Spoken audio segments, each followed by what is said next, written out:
ભૂમિજા sari પંચવટીવાળી, ભૂમિજા sari પંચવટીવાળી, ભૂમિજા fashion 3/11/2025 થી 8/11/2025 સુધી અમારી દુકાન બંધ રહેવાની છે. તો તમારે જેને પણ સાડીઓની ખરીદી કરવી હોય તો એક તો આ દુકાન છે, એ બી આપણા મિત્રની જ છે, પ્રહલાદભાઈ મુંદડા એનું નામ છે. તો અહીંયા તમારે આવી જવાનું.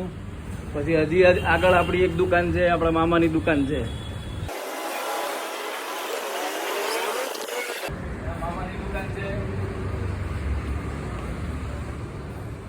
3/11/2025 થી 9 તારીખથી આપણી દુકાન ચાલુ થશે. 9/11/2025 આ મામાની દુકાન છે. અહીંયા બી તમે લેવા આવી શકો. ભૂમિજા સાડી પંચવટીવાળી આપણી જ દુકાન છે. આ મામાની કેસરી નંદન સાડી. હા, આ જોલી કોમ્પ્લેક્સ છે. જોલી કોમ્પ્લેક્સની સામે પંચવટી લખેલું છે અહીંયા ઉપર. અને આ કરિયાણાની દુકાન છે ને એની બાજુમાં મામાની દુકાન છે. ભૂમિજા સાડી પંચવટીવાળી, ભૂમિજા ફેશન. ઓકે ભાઈ, થેન્ક યુ.